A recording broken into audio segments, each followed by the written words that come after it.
The Puck Portfolio with Andy MacNeil. Hey, welcome to the Puck Portfolio presented by NorthStar Bets. I'm your host, Andy MacNeil, and the puck is about to drop on the 2024 Stanley Cup playoffs as the first round gets underway on Saturday, April 20th. So on today's show, I'll be breaking down my predictions, probabilities, and my picks for the 4 first-round matchups in the NHL's Eastern Conference. I'll also be joined by a couple of guests throughout the show. But before I get started, do me a favor and drop a like on this video. Subscribe to the Canada Sports Betting channel if you have not done so already, because we'll be here to break things down throughout the NHL playoffs from a betting perspective until the Stanley Cup is handed out in June. Now let's get into it. First up, we have the Rangers and Caps. There should not be any complaining from the President's Trophy winning Rangers, as the Capitals' minus 37 goal differential, yeah, you heard that right, minus 37 goal differential, is the worst by a playoff team since the 1990-91 season. Washington's Charlie Lindgren was great in goal this season, ranking among the top 10 in goals saved above expected, according to Evolving Hockey. But even with Ovi scoring at a 45 goal pace in the second half of the season, the Capitals are the worst offensive team in the playoffs by quite a wide margin. Rangers goalie Igor Shesterkin was unbelievable for New York down the stretch too. So even though Washington is pretty strong in the crease, the Caps are still weaker at the 10D position than New York. Capitals and Rangers haven't met in the playoffs since 2015, but they are division foes, and the Caps will be facing off against their former coach, Peter Laviolette. The veteran bench boss coached the Capitals for the last 3 seasons before New York hired him this past offseason. My forecast for the series has New York winning approximately 82.4% of the time, but I can see some scenarios where the Rangers don't live up to expectations and fumble the bag. The Rangers are clearly the better team, top to bottom, but if you take expected goals at face value, maybe there's not as much separating these two teams at even strength as you would think. However, my model has been quite bullish on the Rangers throughout the season, and from a betting perspective, I think New York should be bigger than a minus 375 favorite, but I also understand why they're not. I don't have enough faith in this Rangers team to lay minus 375, because if they do not manage to win in 4 or 5 games, that would be a bet that I would regret making. I do think there's some value betting on some of the series props, though, like the Rangers to win the series in exactly 5 games at 3-1 odds. But I think betting on New York to cover the series spread of minus 2.5 games at plus 145 is good too, because my forecast suggests that it should be closer to plus 120, and I'll still win the bet if New York does end up sweeping Washington. If you're wondering how I estimate how likely a team is to win in exactly 4, 5, 6, or 7 games, you can read my article over at canadasportsbetting.ca.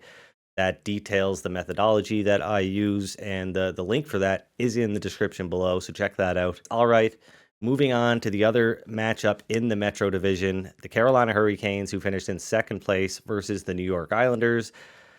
The Hurricanes and Islanders played twice in the playoffs previously. Carolina swept New York in the second round in 2019 and won in 6 games in the first round last season.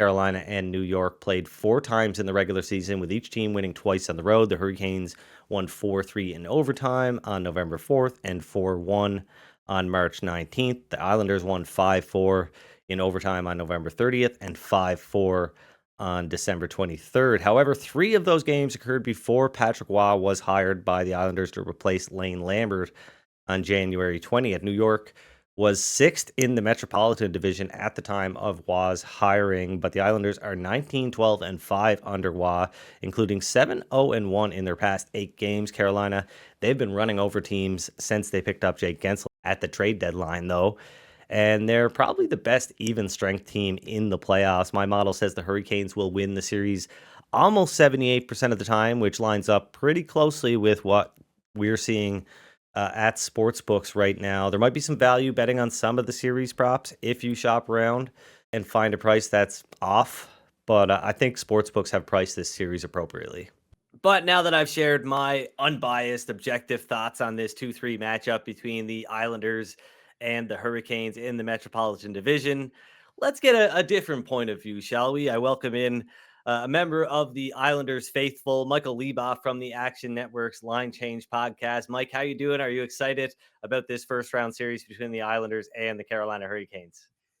Yeah, I actually am. I think if you asked me that question 2 weeks ago, I would say no. I'm pretty hopeless, but I do think that as someone who's watched this team 82 nights and this season, tonight against the Penguins, we're recording this on Wednesday, will be our first meaningless game in 2 years. So I've watched and sweated with this team quite a bit over the past 2 calendar years, and I have noticed some things that make me feel a little bit more encouraged about where the Islanders are right now and their chances in the series.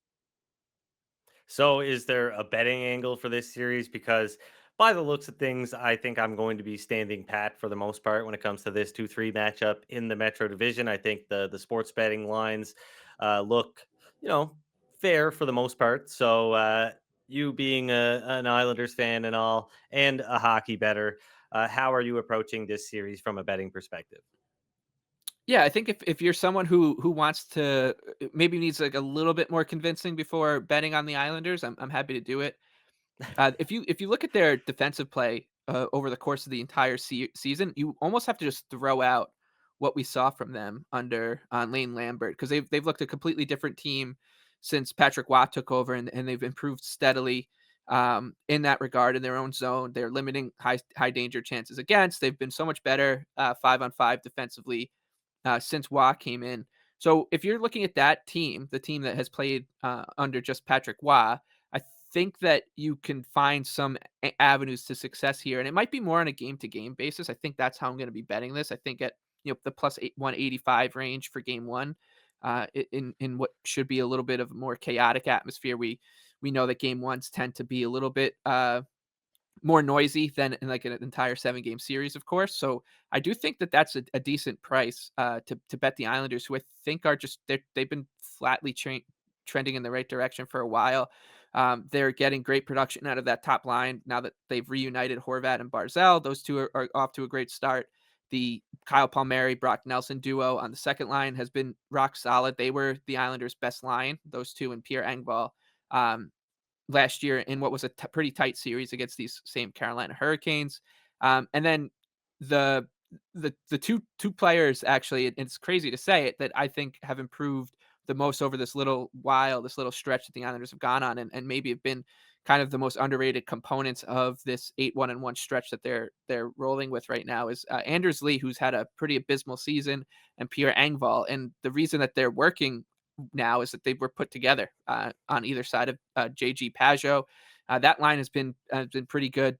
Engvall's looked a completely different player over the last few weeks, and now that they have three lines that they can roll, and a fourth line that just plays its part with Kyle McLean between Clutterbuck and Matt Martin, I think that they can actually skate with Carolina at 5-on-5. Like we know that the Canes are going to tilt the ice in the series. We know it. But with the Islanders goaltending and defensive acumen, I don't think that the scales will be so tilted that you'd think that the Islanders' only way forward in the series is just getting great goaltending and getting lucky.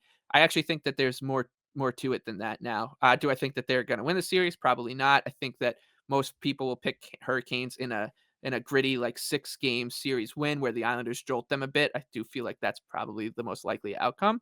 But I think that with some good bounces and a better and the better of the goaltending, the Islanders have a puncher's chance here. So I don't hate a look at the Islanders, but like I said, I think that you can probably manage it better by just going game to game on the underdog. Yeah, and to your point, from Megan Chayka on Twitter last night, the Islanders are one of the league's best teams at forcing opponents into low quality shots against, as only 21.9% of their shots are scoring chances, the second best rate in the NHL. So, yeah, the Islanders, I mean, they've got a puncher's chance for sure. It is the NHL playoffs after all. But is there any other matchup in the East that you've got your eye on from a betting perspective? Yeah, I find myself interested in the Bruins at minus 125 or better, but I think there's a couple other props in that universe that I like more than just betting Boston to win it outright. Brad Marchand, I've seen him as 17-1 to lead that series in scoring, and I know you have to beat a pretty hefty group of players in Austin Matthews and William Nylander and his teammate David Pastrnak, but I think that is a shade too long, and it's a fun bet to have. And my favorite Conn Smythe in the Eastern Conference is coming out of the series, and that's Charlie McAvoy. He's 100-1. I think that's a great bet. I think that if the Bruins go deep and make a charge at a Stanley Cup and get into the final, it's probably because McAvoy has been a beast, because he is. He's great. Long Island guy, of course, and will play a ton of minutes. And in the Hart race, we always talk about before the season starts that for a defenseman or goaltender to win, you have to be almost generationally good. But in the Conn Smythe race, it's very different. We Yeah. see defensemen win it all the time. We see goalies win it all the time. So there's no positional bias in this market. And I think that McAvoy at 100-1 on a Bruins team that I think has a great chance, as much a chance as basically Florida or Toronto to get out of the Eastern Conference, I think is definitely worth a look. So a bit of a homer bet and also a bit of an emotional hedge in case you have to watch the Bruins go on a long run. Love it, Mike. Thanks for joining the show. Good luck in the playoffs, bud. Yeah, you too, man. All right, now on to the Atlantic Division, where the winner of the division, the Florida Panthers, will play host to the first wildcard team, the Tampa Bay Lightning, in the first round of the Stanley Cup playoffs. This will be the third installment of the Battle of Florida. The Lightning won in 6 games in the first round in 2021 and swept the Panthers in the second round in 2022. That was the year that Florida won the President's Trophy. This season, Florida and Tampa Bay played 3 times, with the Panthers winning the first 2, 3-2 on December 27th and 9-2 on February 17th, while the Lightning actually won the last meeting 5-3 on March 16th. I think people will say that goaltending is going to be the deciding factor in this series. I mean, Andrei Vasilevsky can steal a series, so can playoff Bob. Not to mention Panthers backup Anthony Stolarz is a solid second option in case of injury. In fact, only Shesterkin posted a better GSAX than Stolarz since the All-Star break, so pretty good. However, although the Lightning aren't as deep as the Panthers, who have been one of the stingiest teams on defense this season, they still have weapons. Hart Trophy candidate Nikita Kucherov, Braden Point, Steven Stamkos, and more. I think the main reason that the Panthers aren't going to be a bigger favorite here is that their offensive ceiling does not seem to be as high as it has been in past seasons. Tampa Bay actually finished 5th in goals per 60 this season in all situations, while the Panthers finished just outside the top 10 in the 11th spot. Still, my model has Florida winning the series approximately 65% of the time, which means their series odds should be set around minus 185. That's a little higher than the minus 175 that we're seeing offered by a lot of sportsbooks right now, but not low enough that there is a real edge betting on Florida to win the series at this price. All right, the matchup that I'm most excited about, the Toronto Maple Leafs versus the Boston Bruins. Boston is 3-0 against Toronto in the playoffs in the last decade. Ever since that infamous series in 2013, they've won each of those matchups in 7 games. Boston won all 4 meetings between these two teams in the regular season, winning 3-2 in a shootout on November 2nd, 4-3 in overtime on December 2nd, and 4-1 on March 4th, and 4-1 on March 7th. Still, it feels like people are dismissing the Boston Bruins based on how they played over the last couple of months, but roughly 64% of their games that they played between February 1st and the end of the season were played against playoff teams. Toronto, meanwhile, they played about 51% of their games against playoff teams. So it's only natural that Boston did seem to be, tired out, burnt out, struggling down the stretch. Toronto has been a better offensive team than Boston, but I think the Bruins have been a much better defensive team, and the gap is a lot bigger in that area. I guess what I'm saying is Boston, I think, can keep up with Toronto offensively, but can the Maple Leafs outshine the Bruins on defense, or more specifically in the crease? Possibly, but I think the Bruins had the edge without the puck thanks to a much deeper blue line and a great goaltending tandem. I mean, both of Boston's goaltenders, Jeremy Swayman and Linus Ullmark, finished among the top 10 goaltenders in goals saved above expected in each of the last 2 seasons, including this one. Plus, home ice advantage is a difference maker here. My forecast for the series has Boston winning 56.6% of the time, which means their odds of winning the series should be around minus 131. So there is value betting on the Bruins to win straight up at minus 120, but my series projections suggests there's about as much value betting on Boston to cover the series spread of minus 1.5 games at plus 170. So to win this bet, Boston must win the series in 4, 5, or 6 games. If this series goes 7, the bet is toast. All right, so I'm excited about this first round series between the Boston Bruins and the Toronto Maple Leafs, but I want to get a Toronto's perspective. So I'm bringing in Jeff Veillette from CanadaSportsBetting.ca to get his feelings on this series. Jeff, how you doing? How are you feeling about this Bruins Maple Leafs matchup? I'm doing great. Thank you for having me on. In terms of how I'm feeling, I think the same existential dread as every single time the series happens, but I think there's also an excitement in town too, like the ability to kind of run this back one more time, see if some demons can be exercised. I think wasn't the outcome that people were expecting even 24 hours ago, but I think now there's a little bit of excitement there.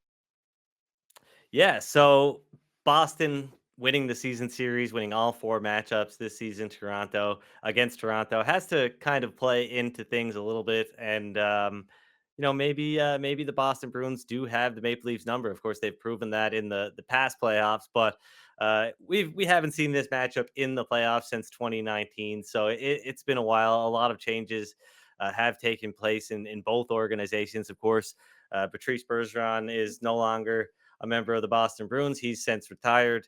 And a lot of changes have gone on in Toronto as well. They've got a new general manager, a new look, a more physical look, maybe. How do you see this series playing out from a physicality standpoint? Yeah, it's interesting how different these two teams are. Even considering the matchup was only 5 years ago, like I think there's maybe 4 or 5 Leafs left from the group, and it's pretty much just Marchand, Pasternak, McAvoy, and DeBrusque, I think. Maybe one more guy. Even the coaching staff there has changed too. There's such a difference there. In terms of the physicality, I mean, we'll see. I think you kind of look back at the last time those two teams played, and yeah, there maybe weren't as many physical guys near the top end of the lineup or guys who will kind of get under your skin, but it wasn't like it was completely without it either. I mean, the Department of Player Safety would tell you that the Leafs were very evil in those two matchups, mostly Nazem Kadri, who's no longer in this mix, but there's definitely an element to it. I don't know if it's as much as people want to say on both ends. Like, I mean, you look at Boston and they're not necessarily the big bad Bruins they used to be anymore either. They can cause trouble here and there, but they're not like as imposing as even within the division like a Tampa Bay or Florida that just tries to run chaos until everyone gets tired. And the same kind of goes for Toronto. Like, there are guys who can get under your skin who can mix things up more so than there have been in previous years. Your Tyler Bertuzzi's, Max Domi's, even your depth guys, your Simon Benoit's or Simone Benoit's, the group. There's more of that element than there was before, but I don't necessarily think it's going to be what dictates the series. It'll be more of an accessory to it all. All right. So before we wrap this up, I do want to get a prediction from you. Is this one going to go 7 games like the last 3 playoff matchups have gone in the past, or are we looking at one of these teams pulling ahead and winning this one before the 7th and deciding game? I mean, I think you'd give two cities heart attacks if it goes to 7 again. Especially if it's another situation of Toronto where Toronto leads and kind of gives it back up like in 2019. It's so hard to say. I mean, Boston's clearly had the upper hand in this season series. At the same time, you kind of pour into how the team's years have gone, and especially in the second half of the season, Toronto's controlled play a little bit more in their games. They've been controlling more of the goals. The offense seems to be clicking, and there are some things there that make you say, "Hey, maybe this is the time that they have the edge." It's you never want to like lean too hard when it comes to a playoff series of two teams that are of this caliber that have this history with each other. I'm sure both would be very happy to get out of it pretty quickly, but if it goes 6 or 7, I wouldn't be too shocked. Who it goes for? I mean, a lot of people would love to see it happen here in Toronto. Kind of like I said before, exercise that demon. They haven't beat Boston in the playoffs, and I think we were talking about this before, like 60, 70 years or something crazy like that. Um, oof, it's a toss up, man. Again, would love to see it here, but it could really go either way. All right, Jeff, thanks. I'm sure you'll have lots of stuff coming out at canadasportsbetting.ca throughout the playoffs. We'll catch up with you throughout the first round series. I don't want to make any promises about the second round, though, because go Bruins, go. Yeah, fair enough. We'll see. We'll see where it goes. I think everyone in Toronto was happy of getting one last year, but it'd be nice to see them string together a decent run here. But yeah, check us out at CSB. We're going to be covering every single game, diving into a bunch of the Canadian series. It should be a fun time. All right, thanks, Jeff. Thank you for having me. So I'm betting on the Rangers to win the series in 4 or 5 games at plus 145. That's the minus 2.5 series spread. I'm also taking the series spread minus 1.5 games on the Boston Bruins at plus 170.